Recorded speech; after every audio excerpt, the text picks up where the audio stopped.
Hello, you beautiful legends, and welcome to Blunt Force Healing Podcast.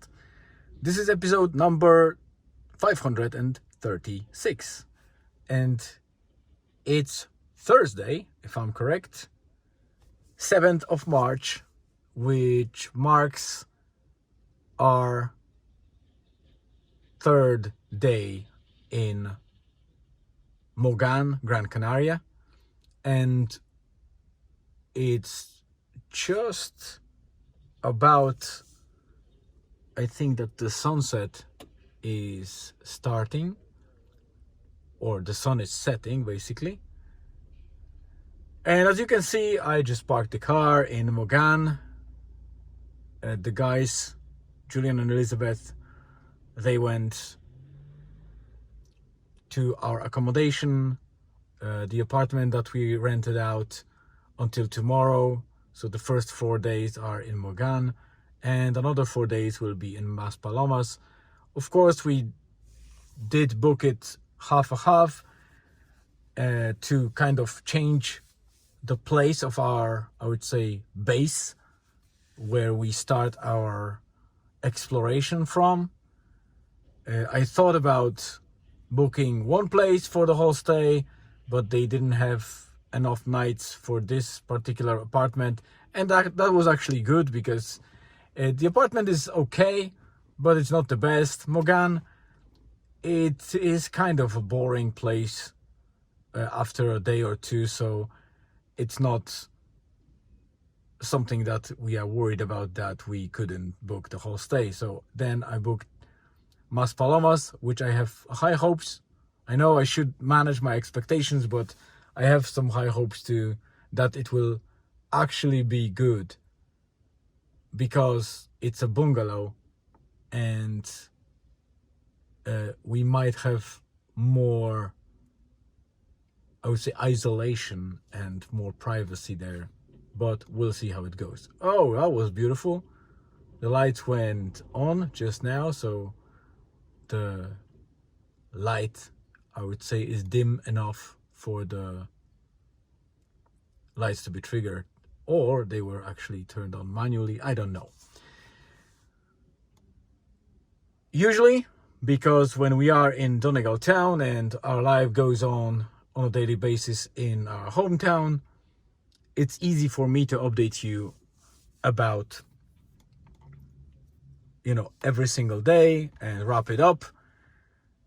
On our travels, it usually is quite tricky, because we spend most of the day outside, and I rush in the evening to fulfill my daily obligation of writing the blog post and recording a video. So it's almost impossible to update you about everything that we experience on that day, and that experience piles up.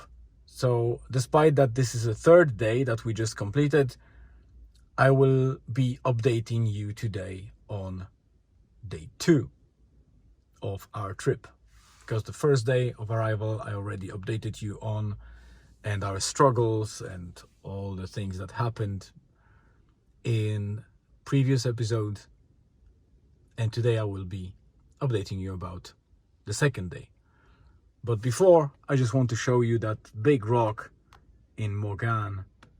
So as you can see, there is a road up there, but unfortunately, I'm not sure if I will be able to show you this rock, the place where this rock is, and that cliff. There is a big wall blocking the road. You can't enter this road. It's blocked down there, about a kilometer down there, because there was a huge rockfall at some stage. I don't know which year exactly, but it destroyed the road completely. At the moment, it's pretty much impossible to rebuild it.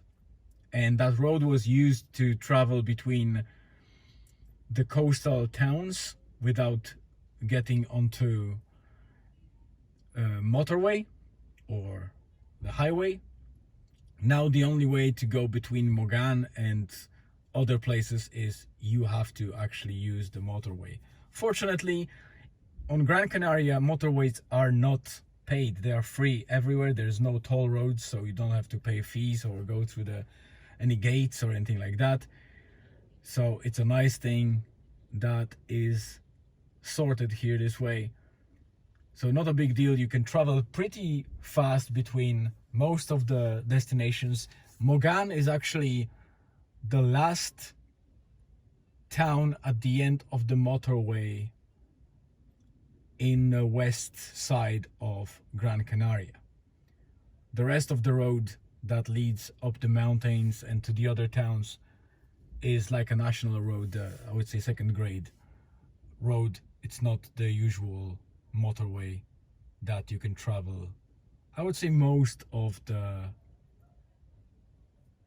Gran Canaria coast. So from Mogan, if you go down south through Maspalomas up to Las Palmas, I think you can go a little bit further than Las Palmas northwest, but I need to check that up.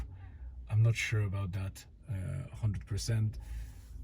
The rest are the roads that are very swirly. I would say there are serpentine roads, so it was tricky yesterday, but I will update about yesterday in tomorrow's episode. So the second day we spent in Maspalomas, and Maspalomas is the southmost city on Gran Canaria.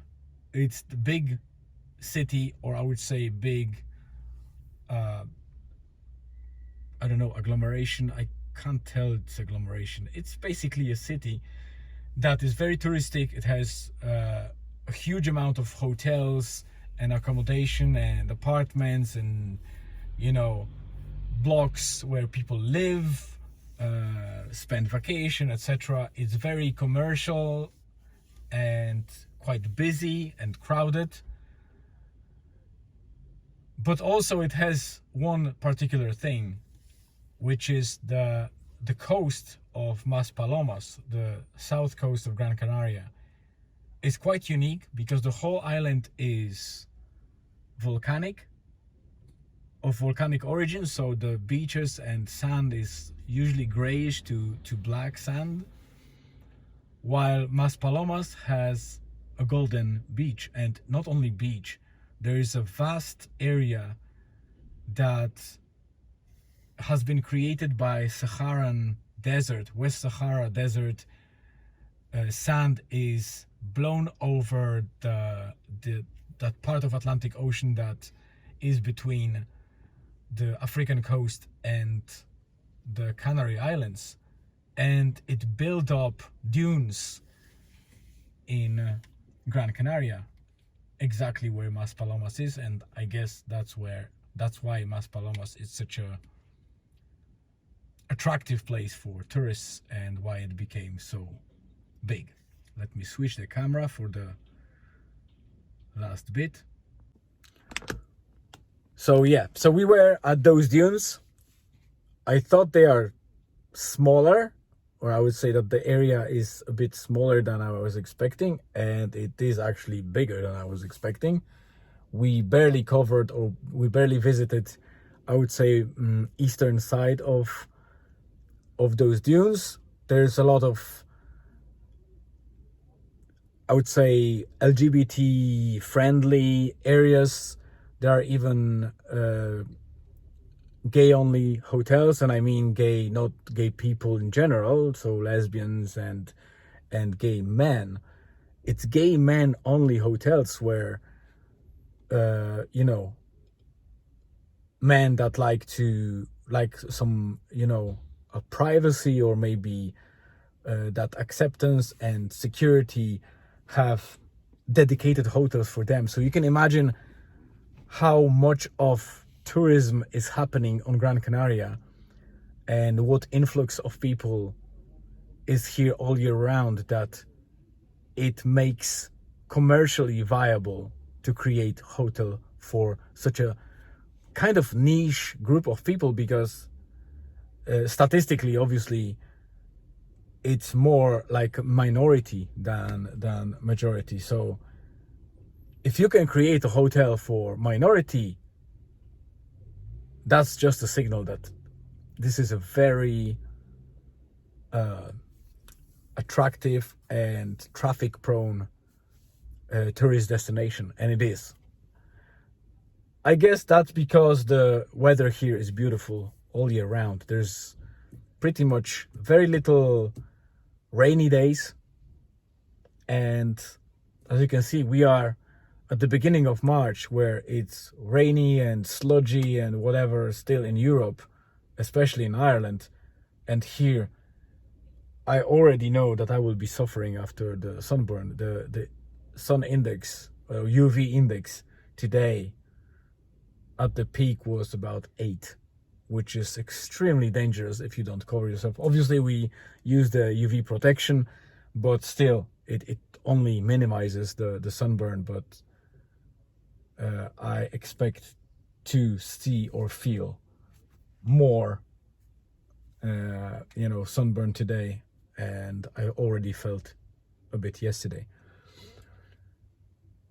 So yeah, the second day was Dunes and Maspalomas. We spent the day there,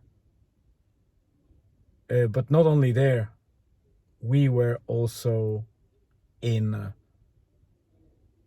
Playa de Amadores, which I will separately blog about probably tomorrow. So it will be again, I think, second day broken down into 2 episodes or 2 days of writing and blogging.